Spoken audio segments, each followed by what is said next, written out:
What's up, everybody? It's Dan, Binder Boneyard, coming at you from the shop.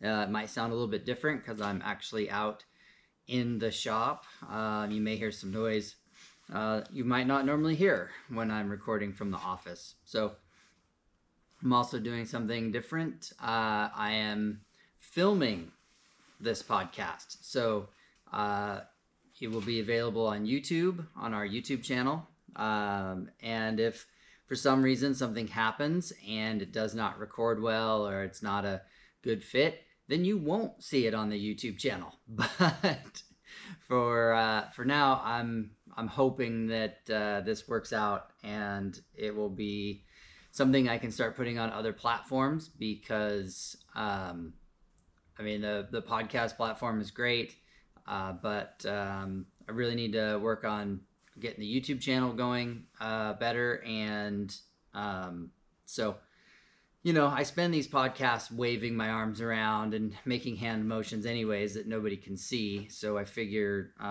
why not try and, let everybody see what crazy hand motions I'm making here. That it might help with some explanations of things or whatnot, but anyway, so I just want to say thank you to everybody, all the subscribers, the shares, the likes, all you Patreon donators, everything like that. Really appreciate all you guys. The suggestions that you send in are really great. Plenty of topics to cover for sure. But, it's always interesting to hear what other people want to see and their perspective on things as well. So, always appreciate that. And if you do have a suggestion, feel free to reach out on the social medias, whatever platform, Facebook, Instagram. I don't use TikTok or anything like that. But, so feel free to let me know what you'd like to see, and I will do my best to, or I guess what you'd like to hear, and I'll do my best to try to cover that topic.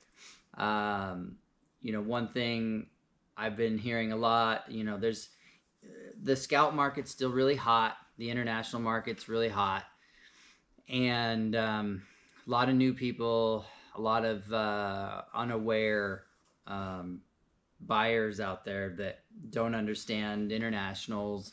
They don't get the brand. They don't know what to look for. They don't know whatever. So I've made several podcasts about this in the past, but I figured since I'm trying to put this on another platform, it might be a good thing to try and cover. So I guess we'll just jump right in with me taking a drink. Okay. Scout 80, 800s. You guys looking to buy those, get into those for the first time. They rust real bad between the gas tank or through the quarter panel, behind the door, underneath the door, quarter panel area. Because there is a cavity there that gets trapped, dirt and rocks and debris get trapped in there, and then you can't, it doesn't come out. There's drain holes in the bottom that they put in, but they don't really work very well unless you get in there every year with a garden hose or pressure washer and blast that cavity out to get all this debris out. They rust from the inside out. That's super common. Front floor rust, another real common thing. A lot of this early scout sheet metal is all single layer. So, road debris, road salt, moisture coming up from the road is going to erode it out, and you're into the floor in no time. Bed floors the same, bedsides, inner bedsides, they all rot like that. So that's a place to look for Bondo and filler. Bottoms of the doors, notorious. Where the top meets the sides of the hard top, that flange there always holds moisture and will rust. So you got to watch for that. The other thing about the early scouts is that there's a lot of VIN tag swapping. You get these guys that, they might have a 65, 80 with a title, but it's wrecked. And they have a 61 or 62, 80 with no title, but it's in good shape.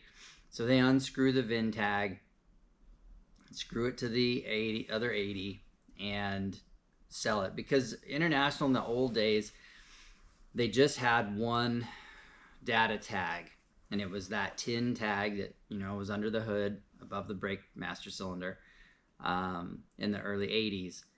Then there was a partial VIN stamped on the frame behind the steering box, and a lot of times you get these guys and they're like, oh, it's a 65, but it's got sliding windows and it has the IH tailgate and it has the weird heater box and air manifold that only 61s or 2s had. And so you start to wonder, what is this Frankenstein rig? And so, those are all things to look for, especially in the early scouts. There was a lot of swapping going on. Like you could put roll-up window doors from like a 64, 65 onto a 61 because they didn't even have roll-up windows in 61. It became an option in mid-62. So, there was a lot of swapping, a lot of shenanigans going on the guys were trying to do to put rigs together to sell them. Not necessarily bad. I mean, I love roll-up windows compared to the sliders. So, if that's what you're looking for, then, by all means, I'm just, putting out this information so that you can be educated on what you're looking at. The 800s, 66 to 71, same problems as the 80s. The rust in the quarters, bottoms of the doors, the top. I mean, they're essentially the same. The 800s had updates with like push button door handles instead of the twist. The windshields didn't fold down unless it was one of the special order fold down 800s, which are very rare. And then you started getting into the 196. You got 4 speeds instead of 3 speeds. I mean, the 3 was still available, but 4-speed was an option. And then 67, you got the first V8, factory V8, I should say.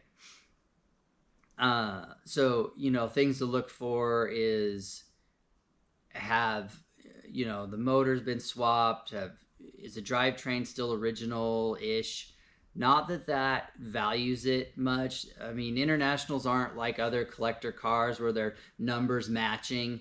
Like, no one cares. And most of the time, your International is actually worth more if it has been updated. If it was a 152 truck and now it has a 196, that makes it more valuable.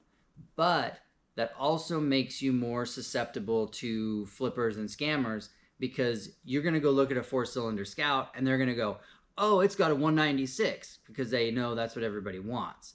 But really, you need to look. And the numbers are stamped on the driver's side of the block on the 4 cylinders.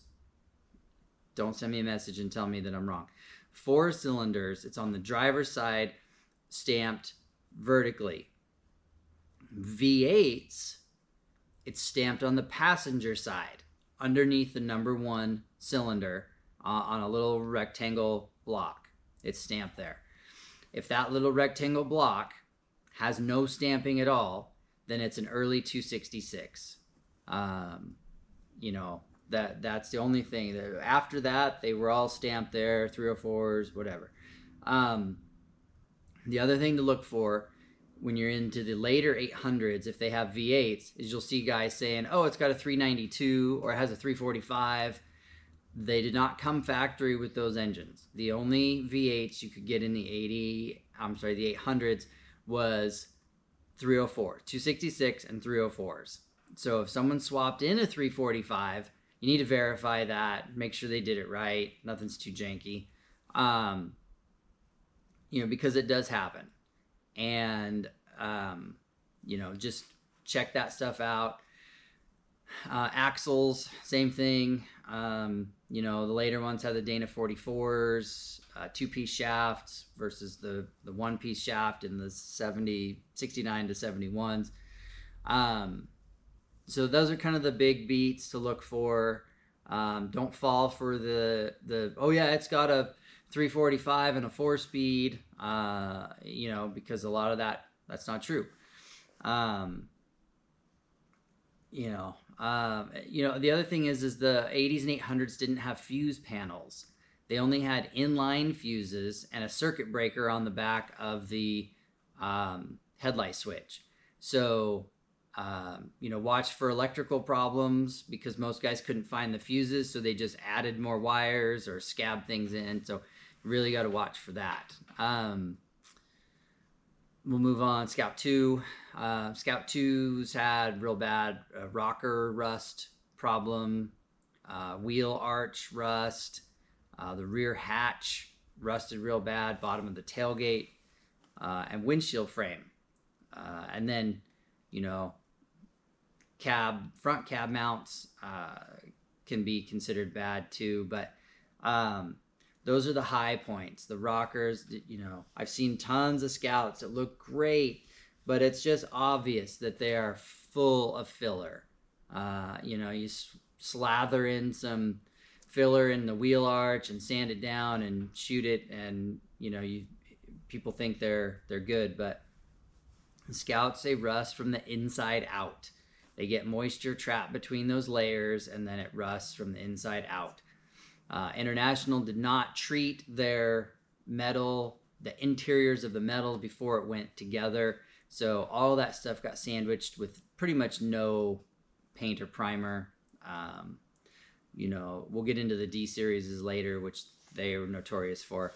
But Scout 2s, it's all that lower stuff. You get a little bit of top rust, but most of their rust problems was in the lower third of the truck. Especially if it had carpet. If it's been carpeted its whole life, you guarantee there's going to be rust under it. Get on your back, look up at the bottom of the floor, see if you can see, patches or roof flashing. I've seen guys use galvanized roof flashing to cover holes, stuff like that. Early Scouts had drum brake Dana 30 front ends. And then in 74, they had the disc brake 44. So, if you're looking at an early Scout, be aware that it's going to be drum brake, unless it's been converted, which again brings up the value. Back to that whole numbers matching thing. People don't care. They want their Scout to be updated. So a disc brake Scout will always be more valuable than the drum brake Scout. Even if you've got a nice 72, you put that disc brake 44 in the front, automatically the values go up. Same with transmissions. If it's got a 3-speed manual, 4-speed makes it more valuable. The automatic, the automatics you're on the fence with. I know nowadays I get a lot of requests for automatic conversions. Guys want to swap their Scout from a manual to an automatic because their wife or their kid or whoever can't drive a manual. And so that happens a lot. But I also get the guys that have the automatic Scouts that want that robust, manual transmission durability and the ability to just grab gears, and then have that control off-road, especially if you have a wide ratio 4-speed, with that deep first gear or granny gear, like some people call them. So it just depends on that. But anything is better than the 3-speed manual that was the base model. You get into these ones with the rally package. So many guys are building trucks now with rally stripes that they're not really rallies. Rallies were a particular package that had, a different steering wheel sometimes, the stripes, suspension package, various other, little details that made them different than a normal off the line Scout 2. So, if someone's trying to sell you a rally, see if you can get the line set ticket if they have it. See if, they can prove that it's a rally instead of just telling you that it's, the stripe package is what makes it a rally. What else? Yeah, there's just things to look for like that. Like, check the frames, make sure they're not too rusty. Check, steering gear. You can't buy those steering boxes anymore. They have to be rebuilt. So if you're looking at one and it's got a leaky steering box and they're telling you that, oh, it's a quick fix, it's a, no big deal. Well, kind of. I mean, you have to pull the box and have it rebuilt. But still, it's things like that need to keep in mind when you're making a purchase, because there's some guys asking big money for some junky trucks. So, just keep that in mind when you're looking at them. Moving on, we'll go to C Series. They rust real bad in the valance, the front of the truck, the whole nose of the truck, 61 to 68. They have cavities in there that collect material. They just retain dirt and moisture in the headlight buckets and the turn signal buckets, and then they rot out. And the problem with that whole valance is that it's also the radiator support. It's the whole front of the truck. Like, it's all one big spot welded together assembly. And if it's rotten, it is a lot of work to repair. So to keep that in mind when you're looking at these things, look at that valance. The other thing that is super bad and really notorious on the C Series is cowl rust under the dash. And I don't mean like above the gas pedal. I mean lay on your back on the driver's floor and look up at the underside of the dash and the bottom of the cowl where the air vents are and the kick panel and all that. That is notoriously rusty. I've looked at trucks that have been in southern Nevada their entire life, never been in the rain, never been outside in inclement weather, like one owner, old lady trucks. And you'll look at that area and it'll be bubbly. It might not be rusted through yet, but it's rusting. So, when you look at a C Series and the guy's like, oh yeah, no rust, one owner, fresh out of, Eastern Oregon, look under the dash. And then the other side of that is when you open the hood, if you look at the cowl from the hood side, from the engine bay side, there's some pinch welds and some seams there that'll be separating or rusted out all the way through as well. And again, that's because when International put these things together, there was no paint inside those cavities, or very little, I should say. So they rust real bad there. The beds, the end caps of the bed on the fleet side beds, watch that. It's usually hidden by the bumper, and you won't see it until you get down on the ground and you look up at that area, and you'll see, the bottoms of those end caps. The other thing C Series pickups are notorious for is the cab splitting, where the back wall of the cab meets the floor. There's a pinch weld there and it's split. Like even my 64 Travelette that I drive every day, that's a really nice example, it has a blown out floor in the back there.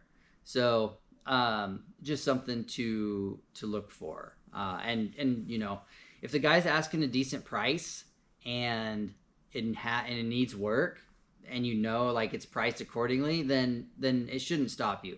But if someone's looking for 40 grand, for a Travelette that looks nice on the outside, but it has some questionable stuff going on, then think twice about that purchase price. In the Travelalls, the glass, you can get windshields new, you can get side glass, and you have a good chance of finding the back tailgate glass. But that curved side glass is tough. And that's the 57 to 68. They all use the same glass and on the sides. And it's hard to get. If not, some guys will say impossible. It's getting very hard. So I'm not sure what the solution is going to be other than having glass made in the future. And I think that's going to be an expensive endeavor. But I'm not sure what we're going to do when we run out of donor Travelalls with good glass. Yeah, that's pretty much it with them. The full-size stuff was just, it was built more traditionally, fuse panels and the way that they're put together. The wiring isn't as questionable as it was on the Scouts. You get into the D series, which is 69 to 75, and there's some differences in there. It's really 69 to 73 is the one style. They rusted above the windshield real bad, and the floor. They didn't have nearly the cowl rust the C series had, and or the rockers. Sometimes the cab corners would rust on them, but not the same problems as the C series has had. And many of the C series has had galvanized rockers. So you might see a rotten cab corner on a C, and then the rocker is fine. It's because it's galvanized. But the D series did not have galvanized rockers, but they were just put together differently so that they didn't rust as bad. Now, remember, I'm on the West Coast. I'm in Oregon. I'm in Central Oregon, where it's dry, it's sunny. If you're watching this on YouTube, you can look out the window, and it's a little overcasty right now, but it's nice. And so we don't have that East Coast, Midwest, Salt Belt rust problem that most people have. So I'm speaking from a West Coast perspective. So keep that in mind. The other thing about the D series is brakes. Same with the C series. Is the brakes are the drums, the 6-lug drums are obsolete, very hard to get. I recommend everybody do an axle swap on the C series if you get one. If you're looking at one that's already been axle swapped, again, that is an increase in value across the board. If you look at one that's got a Chevy front end with disc brakes and all that, it's worth it. If you want to buy a nice one, but it still's got the old 6-lug stuff, and you're about to go down that 6-lug rabbit hole, just look into a GM axle conversion. You will be much happier in the long run if it's in your budget, and you've got the wiggle room on this purchase of your new International. So D series were a little bit better, a little bit more standard. The half tons had the Lockheed 3-inch wide shoe, which is not available anymore, has to be relined professionally. So keep that in mind if you're looking at a drum braked truck, or half-ton truck or Travelall. The wiring on them was better. Still, like I said, better than the Scouts. Still some questionable stuff, but again, much better than the previous version. Glass on the D series is way better. I mean, all that stuff's still available. You can still get the windshields and side glass, and all that stuff is around. So glass is not a problem. Don't let someone tell you that having all the glass is a selling point in a D series. I get these guys, they call and they're just wrecked, just roached, and they want like $2,000, and they go, yeah, but all the glass is good. It's like, that doesn't mean anything to me. Like, I can get glass cut for all of it and be well under the $1,000 or $1,500 or whatever it is you want for this wrecked truck. So don't let someone tell you that having intact glass is a huge selling point. What else? So, and the other D series is the 74 and 5s.